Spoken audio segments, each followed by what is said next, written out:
Welcome back, guys, to season two of Cerebral Palsy Conversations. And this guy I have next to me, this man has to be the most famous, most difficult man to track down because I've been wanting to get him on here for months. You don't understand. I hit him up every once in a while. Yo, I want to do an interview. I want to do an interview with you. Is that cool? He'd be like, yeah. And then I won't hear from him for a few weeks. And I hear like, yo, we need to do an interview. Like, yeah, we'll do it. And then I won't hear from him for a few weeks. And I finally got him. I got him in his moment of weakness. And this guy is David Figueroa.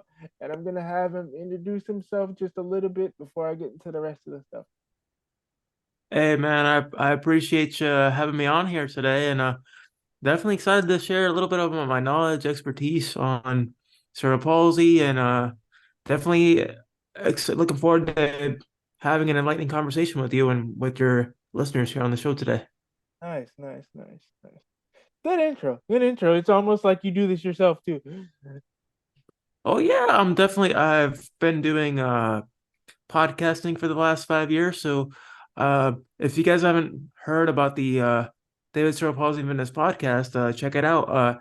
Actually, believe it or not, your host was a part of one of my episodes this past season, Brandon.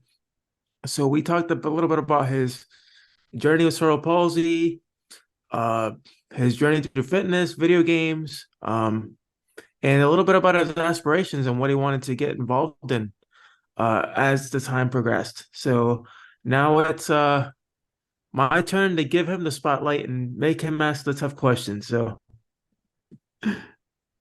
So actually, I can't ask the normal question I would normally ask you because you you have cerebral palsy. So the normal question I would normally ask my friends is, what was it like growing up with me having cerebral palsy? But since you have cerebral palsy, I'm gonna ask you, what was it like for you growing up with cerebral palsy?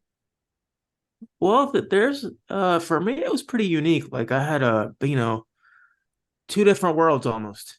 Mm-hmm. You're talking about the world of a lot of it being discrimination, dealing with a lot of bullying growing up, but at Mm-hmm. the same time with that bullying involved growth in the sense of you're getting the opportunity, you have this disability, and you could either sit, mope, and pity yourself, or take it as a tool, as a learning tool, and as a gift to teach others about it in the world. And not only teach about the disability, but teach about inclusion, including others with not just cerebral palsy, but different disabilities and different obstacles in their lives. And be more open minded, you know? As they always say, don't judge a book by its cover. Get to know the person because you never know. You might end up forming a friendship, a connection, and you might even learn something to the point where you're like, you know what? I shouldn't have said something. I shouldn't have done this or shouldn't have done that. Maybe I should have done things differently. The key point of this is you you listen and you take what you learn into your daily life. Mm-hmm. Yeah, what a great answer. What a great answer. So well,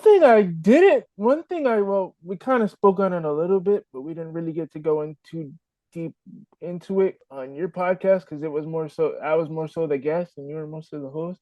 But what I didn't know is that you were a three-sport athlete, which came as a shock to me because I was like, because I mean, you see people with cerebral palsy, and it's kind of like, and you don't really and it's like you see the reaction of other people, but you don't like you always get the reactions, but you don't understand what they were seeing until you actually see another person with cerebral palsy, and it's kind of like, wait, is that how people were looking at me? So, what sports did you play, and what made you want to get into those sports? A great question. I did a football, I did a cycling, and I also did a baseball. And the reason I got into those sports is more of to get in shape and be more social. Because as you know, somebody with a physical disability like ourselves, Mm-hmm. some people aren't as social as we are. Mm-hmm. Some people find it very difficult to make friends and to be out in social situations because they're afraid about being judged. Mm-hmm. And one of the questions I would always get is, you play baseball or you play football? How do you do that? How do you do that with your disability? The same way Well, you there's, do. you know, the same way like everybody else does, except, you might have an assistant on doing certain things. The leagues I used to play with, you used to have a buddy with you because there's certain things that you can't do, like you can't really grip onto a ball or you can't catch a ball. So you always had that buddy beside you to catch the ball. But at the end of the day, you were the one making the play. They were just there to assist you to kind of guide you in a sense because you can't catch a ball, but if you had that extra step, that extra person there to help you, you can play the sport as well as anybody. You can, you know? Mm-hmm. And that shouldn't take away from the sport and for you enjoying the sport. It just elevates it even more.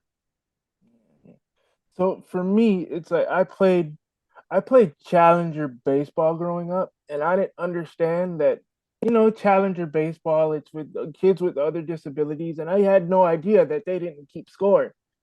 So for me, I'm thinking every time I spoke about this in my other interview before, but every time there would be like for the 2 years I played, every time there was an award ceremony, I'm thinking we're champions because I'm so used to Right, seeing right. competitive sports on TV, and because since my cerebral palsy is not as severe as yours, I'm able to run around and play football and play competitive basketball, so I know what that feeling is like. So going to when I was younger, going into Challenger baseball and then going to the award ceremony and seeing that everybody got no, not realizing until I got older, wait, everybody got this trophy. It wasn't just me. It was kind of like, oh, I Yeah, I it's I I see how it is. yeah, it's very when it comes to sports, especially with those with disabilities, it's very inclusive. You want to include everybody because some kids mentally might not understand how to lose. Yeah. Some kids might take it hard, which I used to. I Mhm. used to be one of those kids that used to take it hard when they lose. I hated losing. I still But do. but I learned that losing is a part of you growing, Yeah. a part of you getting back up and keep on going. Um, I played for about 8 years, and it was pretty much the same as you mentioned. I mean, there were some aspects of the game where if you lost, you lost. They literally kept score. Um, and out of the 8 years I played baseball, there was one year that we only literally, I kid you not, we won only 2 games out of like 16 of them. Oh wow. And I mean, we were awful. We were like the worst team ever, but we had fun, Hmm. and that's what matters. Yep. You know, Yeah. this isn't about you being the LeBron James of basketball, the Tom Brady of football, the David Ortiz of baseball. This is Hmm. about you having fun and enjoying yourself and being around the team. Hmm. Yeah. Yeah, when it comes to like specifically for me, when it comes to sports, I'm like ultra competitive, especially when it comes to basketball. Because even though I have cerebral palsy, I don't know if you saw my last interview I had with my friend when we were talking about it, when he mentioned about me playing basketball and always being the first one there. That's literally me. Because every time I would lose, or every time I would mess up, a defensive assignment, or I'm too slow footed, I would always kind of use that as fuel to be like, okay, I know when I go into the gym tomorrow to go lift weights, I know I have to work on my legs more, so my balance is better, so I don't fall over the next time. Or I might have to watch after my might have to record myself playing so I have film to watch so I know what to work on and stuff like that. So Did you, for yourself, did you ever find it difficult to be included in a pickup game or any sport that you'd get involved in? Yes, yes. Like, but because when you're younger, playing with quote unquote normal kids, they don't, you know, they don't really see the disability. But as you get older, and you start to grow up. Those teenage hormones start to, they start to notice that you're different, quote unquote, and it's like, oh, yeah, we would let you play, but we have a full team, and we don't want you to get, where we Yeah. don't want you to get hurt. And I'm Yep. like, Oh, that but never got last old. year I was just fucking, we were playing Manhunt in the dark. Like, what changed? Not realizing that, oh, it's just it's just teenage hormones.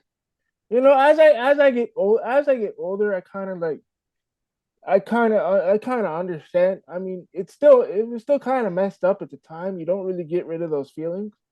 But Yeah, yeah. as you get older, you kind of realize like, oh, it was just us being teenagers and not Right, right. really understanding. But And not only that, but a lot of the kids might not have the understanding, the education, compassion hmm to want to include someone with a disability because not every kid and not every teenager, not every adult is going to be as compassionate and as understanding.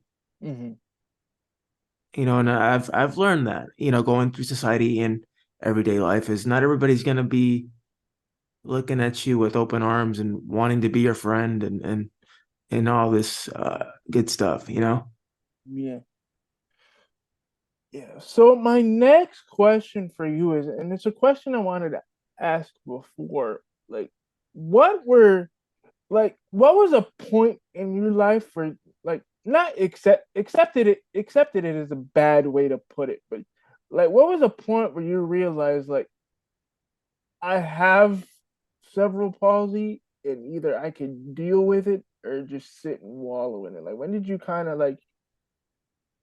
decide, when you hit that fork in the road to, like, I'm gonna do something about it instead of just sitting with it?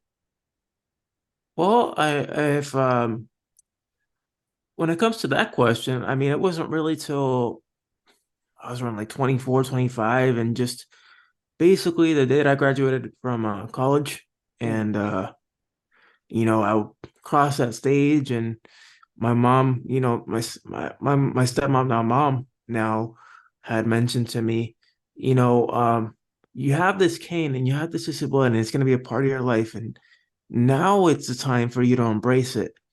And then within a year after graduating in 2017 is when I actually decided to be like, you know what?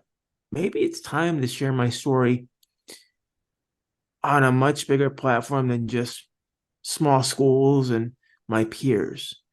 It's time to touch, the world in a sense and really get them to understand and appreciate not just myself with cerebral palsy, but everybody with the different disabilities and the different obstacles they're facing in their lives.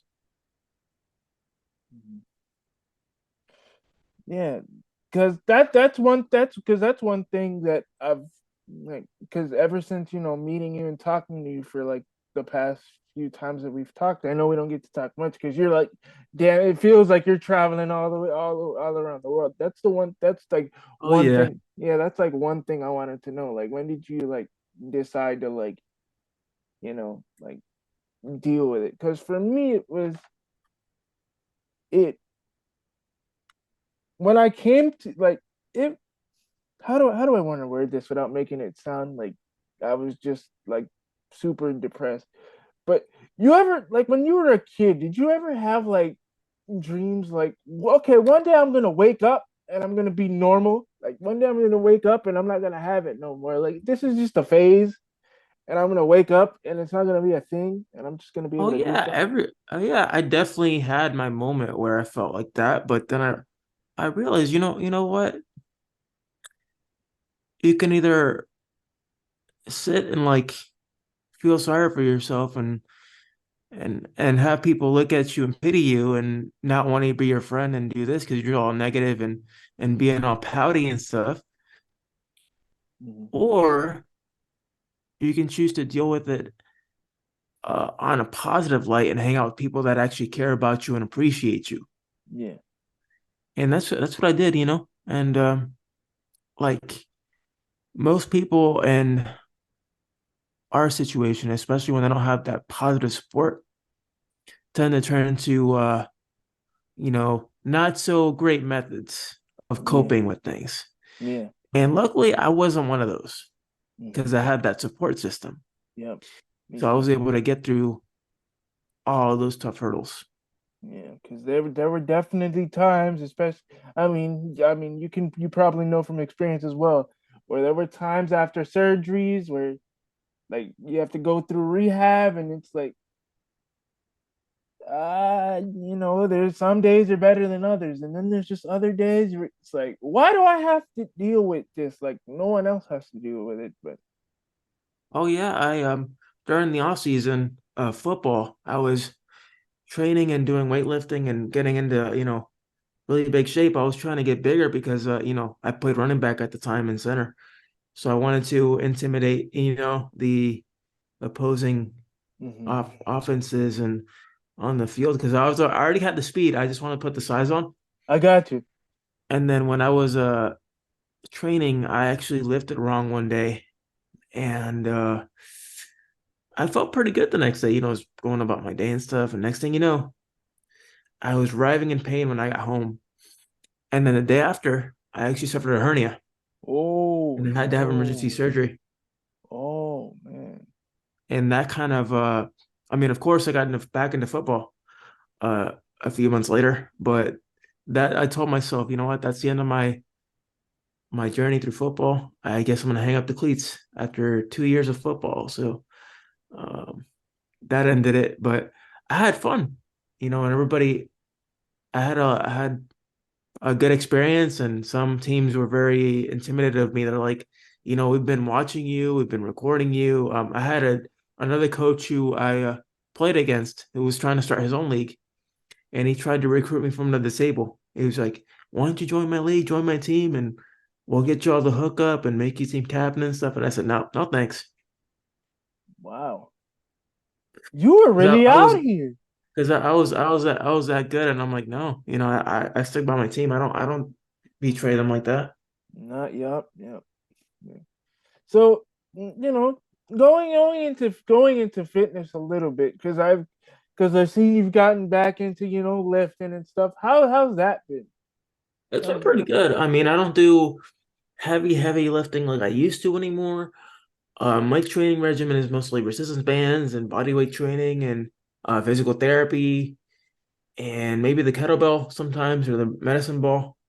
Because one of the things I learned through my good friend and professional wrestler Gregor Aaron is you don't need to you don't need to lift heavy weights in order to gain results. You can still gain results with repetition and low weights. Yep. It's a safe way to do it when you have cerebral palsy because when you have cerebral palsy, you're more prone to injury.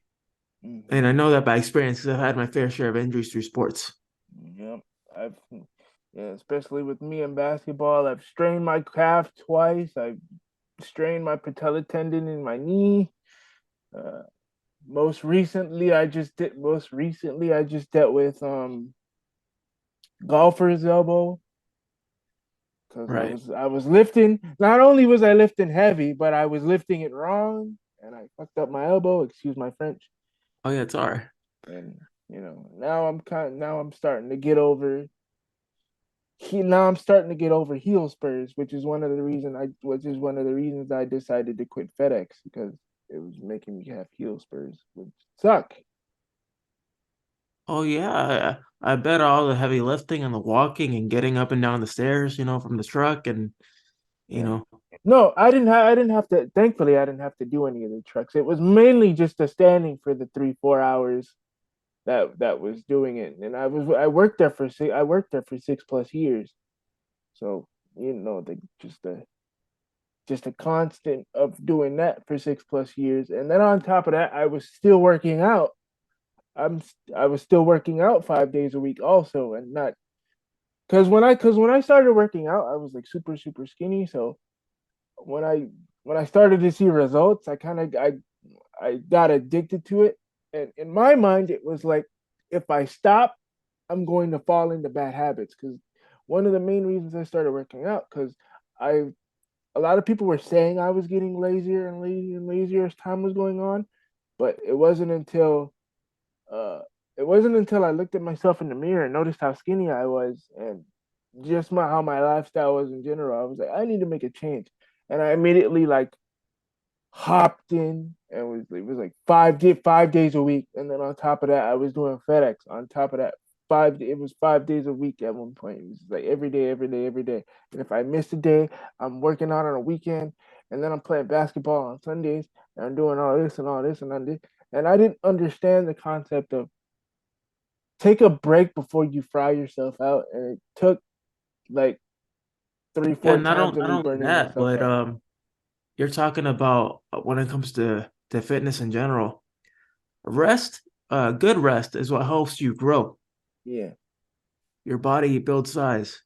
Mhm. You know, if you don't get enough rest and enough the proper fuel, you're not going to go anywhere as far as your fitness goals. Yeah. Yeah. And speaking about fitness, how do you handle criticism in the gym? Like, for example, what I mean by that is, if somebody were to come up to you in the middle of your if in the middle of your set and they tell you, maybe you should do it this way, maybe you should do it that way. Do you ever deal with that? Have you ever dealt with that situation before?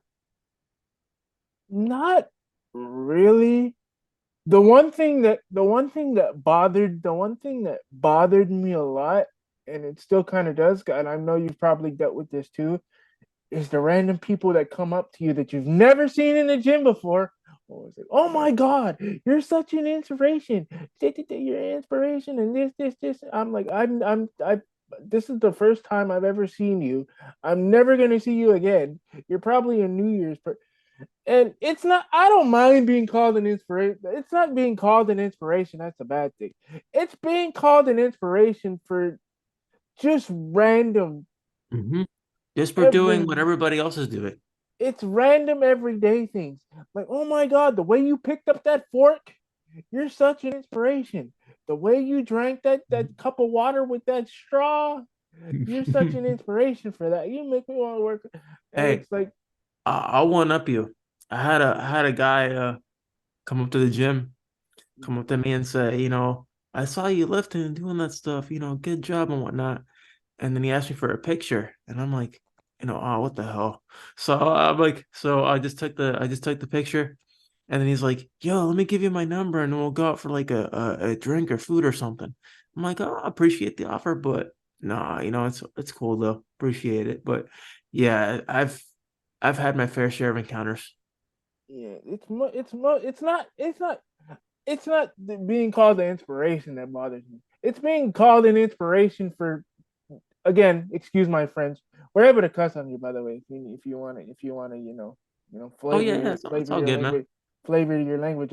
It's being called an inspiration for dumb shit, for lack of a better term. It's not like, oh, you're so, oh, it's not being called an inspiration because they've seen my progress over the week. It's the one random dude that just sees me picking up a bottle off the floor. Oh my God, you're such an inspiration. The way you picked up the bottle and put it in the trap. I'm like, aren't I supposed to do that?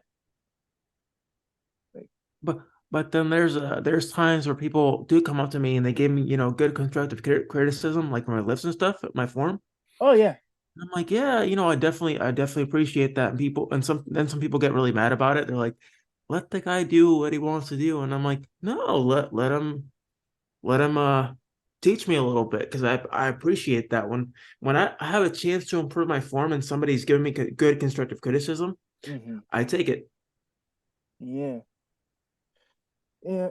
And working at Planet Fitness, it's been great so far. I mean, it's a little less money than I'm getting at FedEx, but I was barely working any hours at FedEx at this point anyway. So I mean, I'm making the same amount of money with more It's a little less pay, but I'm getting more hours, and so the pay kind of equals out. But it's been really cool, like getting to know the regulars and Right. and my manager who hired me, she has a brother with cerebral palsy, but her brother can't speak. So once I found that out in the interview, I was like, I'm in there. You know, and it's I used to, like I said, I used to work in uh education for 7 years, and I work from home, working, in the medical field and rheumatology, working as a patient services rep. So we deal with patients every day, scheduling them, being also a translator, working with insurance companies, Mm-hmm. things like that. Just the basic bare bones part of insurance companies, like figuring out, authorizations, things like that. Mm-hmm. Drink water, by the way. I have my water right here. I don't know if he has water next to him, but drink water. Oh yeah, water is always important, especially when you're trying to rehydrate and keep yourself moving. Mm-hmm. And so, since you had me on your podcast last, what are some things that have changed and improved with you? Well, just the job situation. I'm working from home, so I'm not really traveling to work anymore. I mean, I have more time and flexibility as far as being able to work out, uh, being able to get things done. I mean, eventually I want to pick up and get the podcast back up and running. Um, Being able to spend more time with family, with Nice, friends, uh, nice.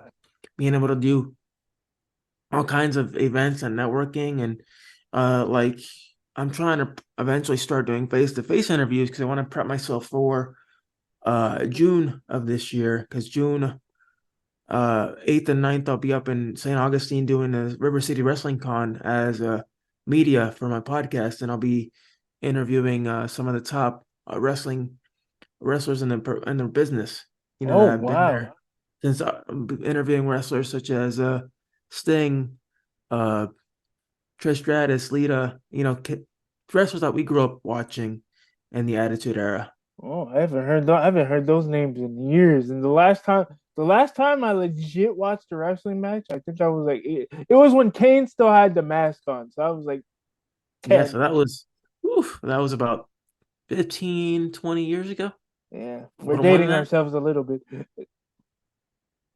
Yeah. so I'll get to be part of the convention as a media, and then being able to interview each of them for about 5 minutes if I can get the opportunity to, and it'll be posted on the channel so people can watch and be able to see what questions I have set up for them. And I'm thinking about some good questions to ask them, because there's so much I want to ask. It's just so little time. Hmm. So Hmm. So I'm seeing on my screen we have only about like 9 minutes left, so I'm gonna just keep it to like one, maybe two more questions, depending on how deep the answers go. Because I know with us we yeah, can keep going for long periods of time. But there's one question I want to ask, and I did a roundtable discussion a few months ago. It's not uploaded to my channel for because there were some not safe for work things that were talked about. I may up it was a three it was a super long one. We did like three zooms that hey, were you like, can oh always you can always censor it. That'll always work. Censor some of the yeah, you parts know where you what I can still might talk do? about. I might upload it, but I might keep the videos private and then just call those like the last episode and then just send people and just Yeah, like like I have a lost episode on my YouTube channel where my buddies and I did a hot sauce challenge last year, and we actually took 6 different hot sauces. And no, let me tell you how this came about. So this came about. So my buddies and I were talking, mhm. and then my buddy was talking junk. So I'm like, I decided to pull one of them in without him like agreeing to it. I'm like, all right, so we're gonna do this hot sauce contest, and the winner has to shave your opponent's eyebrow. Oh. Mind you, the day came, we mixed all 6 hot sauces in a little shot container, Hmm. and then we took it and we waited 10 minutes to go through it, Hmm. and nobody budged. So then my other buddy goes and he mixes all the hot sauces, puts Mountain Dew Baja Blast, puts Tostitos salsa, mixes it all in a cup, What is he, and that was our Badlands sudden Chubbs? death Like round. what? That was our sudden death round. Oh my god. We took it, and my buddy ended up spitting it out, and I won. Oh, And my stomach was pretty messed up for like a good couple of days, but oh I won. man. That's crazy.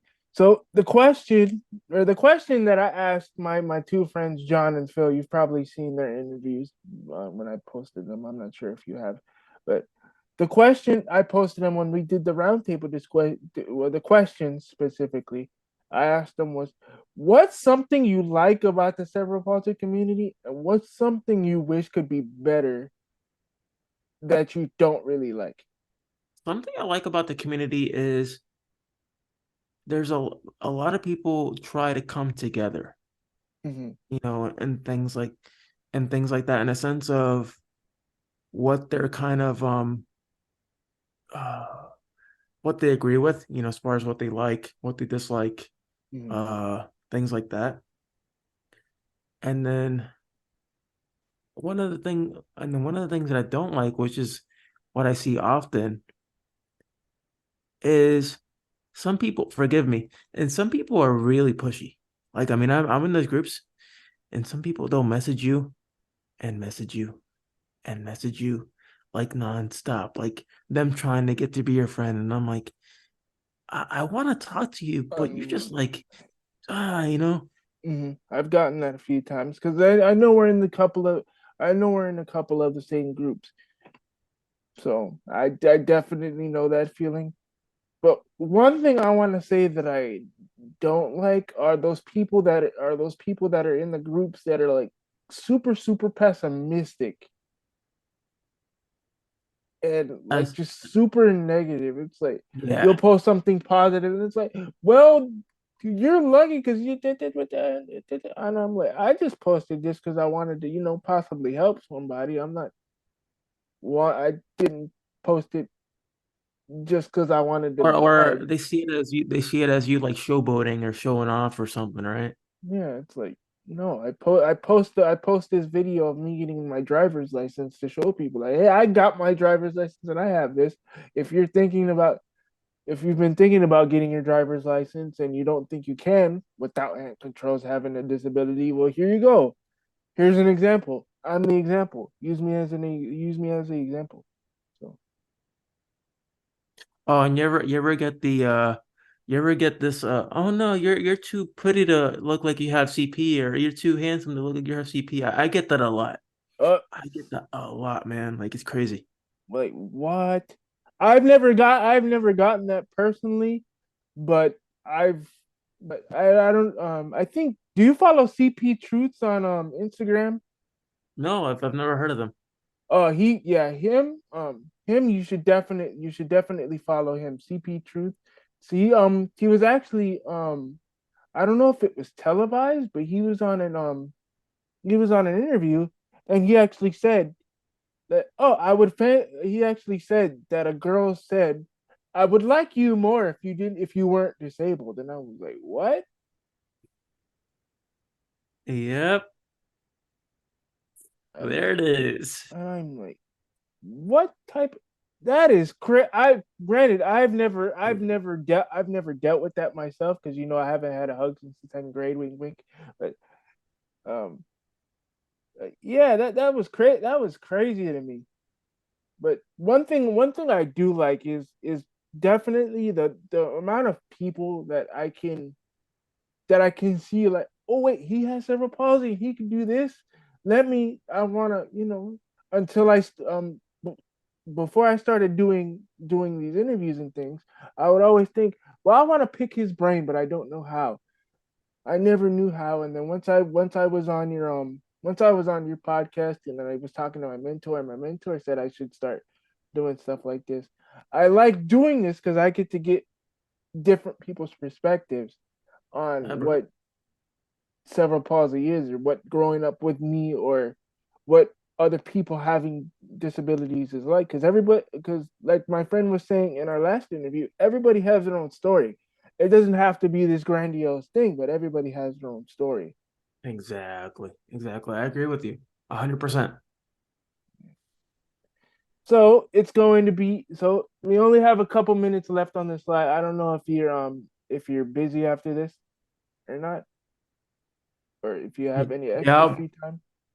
I'll be busy after this. I'm trying to get ready for tomorrow. So Oh, yeah. okay, because I was gonna ask if you wanted to stick around for part two. But since you're busy, that's where we're gonna end it, guys. And I know you probably guys are like, "Oh my God, I wanted to do more." We're Yeah, definitely gonna definitely, do definitely another gonna do a one of part these. two for We're sure. definitely gonna do another one of these. And I've been wanting to get one thing when I did my first round table with my other two guests, John and Phil. I actually wanted to be the fourth one on the panel, but it's been so difficult trying to get you that that Yeah, well, I'll maybe one definitely of be these. down to join you guys on the Nerd Variety podcast if you guys decide to do that. Yes. So yeah. So if I can get John, Phil, if I can get you two schedules to line up, and if I can get David, out from being Mr. Famous Man, Mhm. all four of us are going to do a roundtable. You can book it. We're gonna do it. It's gonna be Yeah, just give sometime me this just give year. me a date and a time, and if we can line up the schedules, we'll be all set. Yeah, I don't know when, but it will be sometime in the year of our Lord 2024. And guys, this has been David Figueroa from David Cerebral Palsy and Fitness Podcast. This has been me from Cerebral Conversations. Drink water, or your peer look like vodka. Catch you guys next time. Thank you, brother. Appreciate it. No problem. No problem. Goodbye. Wait. Goodbye.